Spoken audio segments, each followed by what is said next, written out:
నమస్తే.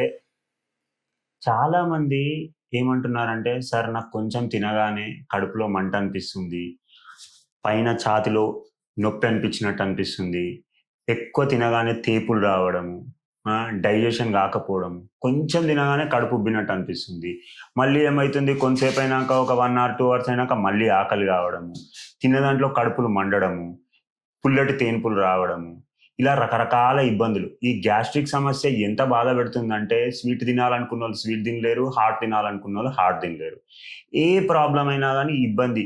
మనకు మెయిన్‌గా ఏంటంటే ఫస్ట్ పొట్ట సరిగుంటే అన్నీ సరిగుంటాయి. సో, ఈరోజు మనం ఈ టాపిక్ మీద మాట్లాడదాము. నా పేరు doctor Ramakrishna, spiritual homeopathy clinics, Hyderabad.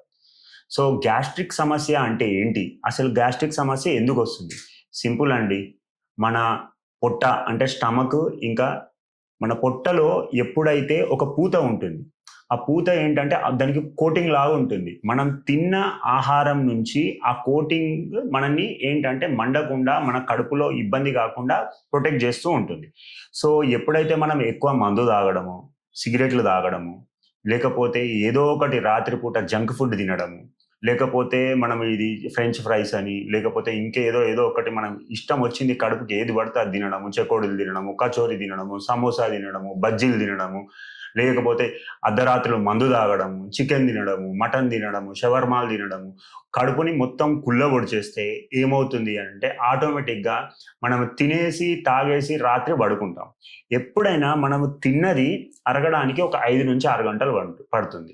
So, మనం ఇమ్మీడియేట్‌గా తిని పడుకోవడం వల్ల ఏమవుతుంది అనంటే, మన డైజెషన్ అనేది స్లో అయిపోతుంది. దానివల్ల ఏమైతుంది, పొట్టలో ఈ ఆహారము మనం ఈ మందు తాగడము, సిగరెట్లు దీనివల్ల ఏమవుతుంది, ఇమ్మీడియేట్‌గా పడుకుంటే ఏమైతుందంటే, ఆ ఇన్నర్ లైనింగ్, ఆ తేమ ఏదైతే ఔటర్ కోటింగ్ అంటే మన పొట్ట లోపట ఏదైతే కోటింగ్ ఉంటదో అది డ్యామేజ్ అయిపోతుంది. ఎప్పుడైతే అది డ్యామేజ్ అయిపోతదో, దానికి చిన్న హోల్స్ లాగా ఏర్పడుతుంది. అప్పుడు హోల్స్ లాగా ఏర్పడి మెల్లిమెల్లిగా మొత్తం డ్యామేజ్ అయితుంది. సో, మనం ఏది తిన్నా గాని మసాలా ఫుడ్ తిన్నా, జంక్ ఫుడ్ తిన్నా, లేదంటే నార్మల్ ఫుడ్ కొంచెం కొంచెం కొన్ని సార్లు మామూలు ఫుడ్ తిన్నా గాని ఏమైతుందంటే ఇప్పుడు మనం పులిహోర తిన్నా గాని అప్పుడు మొత్తం దాని ప్రొటెక్షన్ ఏదైతే ఉంటుందో మనకు చిన్నగా అండి సింపుల్ దెబ్బ తాకుతుంది. దెబ్బ తాకినప్పుడు ఏమైతుంది? సపోజ్ దాని మీద నీళ్లు పడ్డా గాని, లేకపోతే చిన్న గాలి అయినా గాని, మన చెయ్యి దెబ్బ తాకినప్పుడు ఏమైతుందంటే మండదా? సేమ్. ఎందుకంటే ఇప్పుడు స్కిన్ ఉంది, ఇక్కడుంది, మనం ముట్టుకుంటే ఏం గాదు. కానీ అదే ఇక్కడ నేను బండి మీద పోతుంటే కింద పడతా. ఇది పైన ప్రొటెక్షన్ పోతది. అప్పుడు చెయ్యి తాకని అమ్మా అంటాం మనం. అబ్బా అని అంటాం. ఎందుకు ఇది? ఎందుకంటే దాని ప్రొటెక్షన్ ఔటర్ లేయర్ పోతది. సో, ఇది సేమ్ విత్ స్టమక్ గూడా. సో, దాని లోపట పూత పోయేసరికి ఏమైపోతుందంటే మనం ముట్టుకోగానే మనకు మంటొస్తుంది. మనం ఇక్కడ ముట్టుకుంటాము. అక్కడ ఫుడ్ పోయి ముట్టుకుంటది. అంతే సింపుల్. ఆ మంట వల్ల ఏమవుతుంది? మనకు తేన్పులొస్తాయి. అప్పుడేం చేస్తుంది? ఆ గ్యాస్ట్రిక్ ఇరిటేషన్ వల్ల ఆ గ్యాస్ అనేది హైడ్రోక్లోరిక్ యాసిడ్ అంటారు. ఆ స్టమక్‌లో ఉన్నది అది పైకి నెట్టేస్తుంది. అంటే ఈసోఫేగస్ అన్ననాళంలోకి నెట్టేస్తుంది. అప్పుడు తేన్పులొస్తాయి.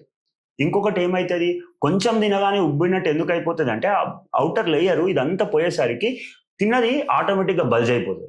సో, బల్జ్ అయిపోయేసరికి ఏమైపోతది అంటే మళ్ళీ కడుపు ఉబ్బినట్టు అనిపిస్తది. కొంచెం తినగానే పొట్టు ఉబ్బినట్టు అనిపిస్తది. సో, ఇలా రకరకాల ప్రాబ్లమ్స్ ఒస్తాయి. ఇంకొకటి ఎప్పుడైతే ఈ ప్రాబ్లమ్ ఒచ్చిందో మనం తిన్నది ప్రాపర్‌గా డైజెషన్ గూడా గాదు. ఎందుకంటే ప్రొటెక్షన్ ఉంటేనే ఫుడ్ అందులో ఎక్కువుంటది. అప్పుడు హైడ్రోక్లోరిక్ యాసిడ్ హెచ్‌సీఎల్ అనేది కడుపులో ఉన్నది మంచిగా పనిజేస్తది. సో, ఎప్పుడైతే ప్రొటెక్షన్ లేదు లోపటంతా ఆ పూతంతా దెగిపోయింది. ఆటోమేటిక్‌గా మనం తిన్నది గూడా పనిజేయదు. సో, ఆటోమేటిక్‌గా ఒంటికి శక్తి అందదు. ఈ గ్యాస్ట్రిక్ సమస్యల వల్ల వందల రకాల ప్రాబ్లమ్స్ వస్తాయి. సో, దీనికి మనం ఇంటి దగ్గరనే ఉండి ఒక చిన్న చిట్కా చెప్తాను. ప్రతి ఒక్కరింట్ల ఎవ్వరింట్లో అయినా గాని చాలా ఈజీగా దొరికేదండి అలోవెరా. కలబంద అంటారు గదండీ! అది సింపుల్. అదొక్కటి తీసుకోండి. క్లీన్ జేసుకోండి. వాష్ జేసుకోండి. మంచి పైన తీసేసేయండి. దాన్ని ఒక 4 పార్ట్స్ జేసుకోండి. దాన్ని మంచిగా పైన ఆ స్కిన్ అనేది తీసేసి, ఆ జెల్ ఏసేసి, ఆ జెల్‌లో ఏం జేస్తారు దాన్ని మంచిగా గ్రైండ్ జేసేసుకొని, దాంట్లో సింపుల్‌గా ఏం జేస్తారు అనంటే కొబ్బరి నీళ్లుంటాయి గదా! కుదిరితే కొబ్బరి నీళ్లు. లేదంటే పసుపుంటది గదా ఇంట్ల. కొంచెం పసుపేసేసుకొని, ఇంకా కుదిరితే కొబ్బరి నీళ్లు గూడా ఏసేసుకొని, ఇవి 3 గలుపుకొని రెగ్యులర్‌గా తీసుకోండి. రెగ్యులర్‌గా ఇట్లా మనం 90 డేస్ జేయడం వల్ల ఒకవేళ కొబ్బరి నీళ్లు దొరకకపోతే ఏం జేయాలి సార్ అని అంటారు. కొంచెం తేనెసుకోండి. ఒకవేళ షుగర్ ఉంటే తేనె గూడా ఏసుకోకండి. ఆ జెల్లు, దాంట్లో కొంచెం పసుపు, కుదిరితే కొబ్బరి నీళ్లు, లేదంటే తేనె. ఇవన్నీ ఏసుకొని రెగ్యులర్‌గా ఇలా కంపల్సరీ 90 డేస్ చేయడం. పరిగడుపున జేయండి.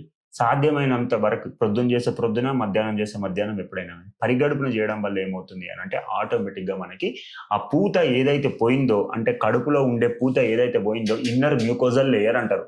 మన వైద్య పరిభాషలో ఏమంటారంటే అప్పుడు ఆటోమేటిక్‌గా అది మెల్లిమెల్లిగా పునరుత్పత్తి అవ్వడం జరుగుతుంది. ఇంకొకటి ఇది చేసుకుంటూ నేను మళ్ళీ మందు తాగుతా, సిగరెట్ తాగుతా, ఇవన్నీ చేస్తా, ఏది పడితే అది తాగుతా, ఏది పడితే అది తింటా, చికెన్ తింటా, మసాలా తింటా, షవర్మా తింటా, చెదారం అంతా కడుపులేస్తా అంటే ఎవ్వడు కాపాడలేడు గుర్తుపెట్టుకోండి. ఇలా చేస్తూ మంచిగా సంతోషంగా, హ్యాపీగా ప్రాపర్ డైట్ తీసుకుంటూ, డైలీ వాటర్ ఇంటేక్ ఎక్కువ తీసుకుంటూ, ఇంకొకటి ఫుడ్ కూడా డైలీ 7:00 లోపట క్లోజ్ చేస్తూ, ఈ స్మోకింగ్ తగ్గించేసేయండి, ఆల్కహాల్ తగ్గించేసేయండి. ఇంకొకటి ఏమైనా అలవాట్లు ఉంటాయి, సుపారీలు, తంబాకులు, గుట్కాలు ఇలాంటివి ఏమైనా ఉంటే అవి కూడా వదిలేసేయండి.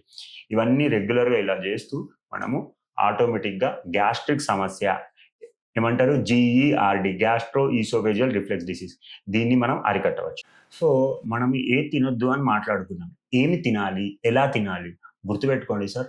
ప్రొద్దున ఎర్లీ మార్నింగ్ లేవగానే మనం ఏం చేస్తామంటే కొంచెం తేనె, నిమ్మరసము, నీళ్లు, కొంచెం నిమ్మకాయ తీసుకుంటే ఇబ్బందయితుంది అనంటే తేనెతో పాటు మనం ఏం చేయాలంటే 4 తులసాకులు, కొంచెం పుదీనా ఉంటది కదండీ! ఒక 4 పుదీనాకులేసేసుకొని, కొంచెం పసుపేసుకొని రెగ్యులర్‌గా తీసుకోండి. ఇదొకటి చేయండి ప్రొద్దున్నే. ఇంకొకటి మీరు బ్రేక్‌ఫాస్ట్‌లో ఏం చేస్తారంటే మైదా ఫుడ్స్ తినకండి. మ్యాగీలు, పిజ్జాలు ఇట్లాంటివి ఏం తినొద్దు. పొద్దున పూట కూడా కొంతమంది ఏంటి అనంటే మ్యాగీ చాలా ఎక్కువ తింటారు. ఇంకొకటి ఏంటంటే అటుకులతోటి చేస్తారు పోహ అని అంటారు కదా! అది కూడా తినకండి. ఎందుకంటే కొంచెం తినగానే ఉబ్బినట్టు అవుతుంది. మీరేం చేస్తారంటే స్టీమ్డ్ ఫుడ్ ఇడ్లీ అనేది చాలా మంచిది. ఇది తీసుకోండి. ఇంకొకటి వడాలు, బోండాలు తీసుకోకండి. ఒకవేళ దోస చేసుకున్నా గానీ ఏం చేస్తారు కొంచెం తక్కువ ఆయిలేసి లో ఫ్లేమ్‌లో చేసుకొని దోస తీసుకోండి. ఇడ్లీ తీసుకుంటే కూడా మంచిదే. ఇలా చేసుకోండి. వడాలు గానీ, బోండాలు గానీ ఇవి తీసుకోకండి. తర్వాత ఏం చేస్తారంటే మధ్యాహ్నం లంచ్‌లో మీరు రైస్ తీసుకోండి కొంచెం. దాంతో పాటు ఉడకబెట్టిన కూరగాయలు ఇప్పుడు మనము ఉదాహరణకి బెండకాయ చేస్తాము. బెండకాయ కర్రీ తినండి. బెండకాయ ఫ్రై తినకండి. దొండకాయ చేస్తాము. దొండకాయ కర్రీ తినండి. ఫ్రై తినకండి. అలాగే మనం సొరకాయ కర్రీ చేసుకోండి. ఫ్రై తినకండి. ఇంకొకటి తోటకూర, పాలకూర, చుక్కకూర ఇలాంటి గ్రీన్ లీఫీ వెజిటబుల్స్ ఎక్కువ. ఎందుకంటే దీంట్లో సెల్యులోజ్ ఉంటది. ఇదేం చేస్తదంటే లోపట పూతని పెంపొందిస్తది. ఎప్పుడైనా గ్రీన్ లీఫీ వెజిటబుల్స్ ఎక్కువ తీసుకుంటే ఏమైతదంటే పూత ఏదైతే కడుపు లోపట ఉన్న పూత పోయిందో అది మళ్ళా పునరుత్పత్తి అయ్యే ఛాన్సెస్ ఎక్కువుంటాయి. అది గ్రీన్ లీఫీ వెజిటబుల్స్‌లో చాలా ఎక్కువుంటది. దాంతో పాటు ఏం చేస్తారంటే మీరు లంచ్ చేసే ముందు ఒక 5 మినిట్స్ ముందు మీరేం చేస్తారంటే సలాడ్స్ తినండి. అంటే కీరా అంటే తినే దోసకాయ తినండి. తర్వాత క్యారెట్ తినండి. తర్వాత బీట్రూట్ తినండి. ఇవి తిని రైస్ తినడం మొదలుపెట్టండి. ఏమైతదంటే అవేం చేస్తాయంటే దాన్ని కొంచెం ప్రొటెక్టివ్‌గా ఇంకొకటి చల్లదనం ఇస్తుంది. ఎప్పుడైతే చల్లదనం ఇస్తుందో ఆటోమేటిక్‌గా ఏమైపోతుందంటే మనము దాని తర్వాత ఫుడ్ తీసుకుంటే డైజెషన్ మంచిగా అవుతది. ఏం ప్రాబ్లమ్ గాదు. దాంతో డైజెషన్ మంచిగా అవుతది. మళ్ళా సాయంకాలం గూడా మీరు ఏం స్నాక్స్ తినాలనుకున్నా గానీ గుర్తుపెట్టుకోండి కంపల్సరీ సాయంకాలము కుదిరితే మీరు నార్మల్ టీస్ అవాయిడ్ చేయండి. కాఫీస్ అవాయిడ్ చేయండి. గ్రీన్ టీ తాగడం నేర్చుకోండి. ఓకే. ఇంకొకటి సాయంకాలం ఎప్పుడు తీసుకున్నా కొబ్బరి నీళ్లు తాగడం. కొబ్బరి నీళ్లు గ్యాస్ట్రిక్ సమస్యకి ఔట్‌స్టాండింగ్‌గా పనిచేస్తుంది. సో, మీరు ఎంత కుదిరితే అంత కొబ్బరి నీళ్లు తాగండి. సూపర్ అండి. సూపర్ అసలు గ్యాస్ట్రిక్ సమస్య ఇట్టే నివారించబడుతుంది. మళ్ళీ డిన్నర్‌లో 7:00 గూడా మీరేం చేస్తారు లైట్ ఫుడ్ జొన్న రొట్టెలు తినండి. ఓకే. ఆ జొన్న రొట్టెలు గూడా ఏంటి అనంటే మీరు జొన్న రొట్టెలతోటి మనము చిక్కుడుకాయ కూరలు, ఓకే. బీన్స్ కర్రీస్, శనగ కూరలు ఇలాంటివి కొంచెం తీసుకోండి. ఇలా డైట్ మెయింటైన్ చేయండి. మీకు ఇంకా ఏమైనా డౌట్స్ ఉంటే నంబర్ స్క్రోల్ అవుతుంది. కాంటాక్ట్ చేయండి. హోమియోపతిలో ఎలాంటి మెడిసిన్స్ ఉన్నాయి, ఎలా వాడితే దాంతో పాటు ఎలాంటి పరిష్కారాలున్నాయో మీకు తెలియజేయబడుతుంది.